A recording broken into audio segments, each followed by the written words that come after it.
यानंतर बातमी आहे ती कामगार संघटनांनी काढलेल्या मोर्चा संदर्भातली आणि कामगार संघटनांचा हा मोर्चा अहिल्यानगरमध्ये निघाला होता। केंद्र सरकारच्या विरोधात हा मोर्चा काढण्यात आला। कामगार विरोधी धोरणांच्या निषेधात कामगार संघटनांकडून हा मोर्चा काढण्यात आला।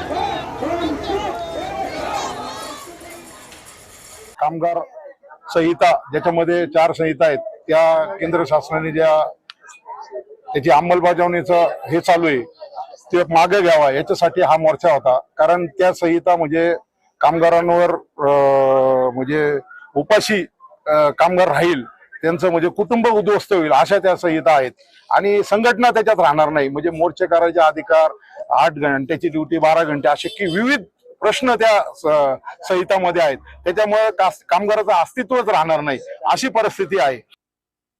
4 कोड जे आहेत ते पुस्तकं या ठिकाणी आणलेले आहेत आणि हा कायदा लागू करायचा। आम्ही सांगितले की आमच्या पूर्ण कामगारांचा याला विरोध आहे। कारण हे जे कायदे जे आहेत 4 कायदे हे फक्त मालक दर्जाने आहेत। कारण याच्यामध्ये फायदा हा मालकाचा पाहिलेला आहे, कामगारांचा पाहिलेला नाही। त्याचे संप करण्याचे अधिकार काढून घेतलेले आहेत। संघटनेच्या पदाधिकाऱ्यावर त्यांना खटले दाखल करता येणार आहे आणि त्यांची संपत्ती ती आहे ती सुद्धा त्यांना गोठवता येणार आणि जप्त करता येणार आहे।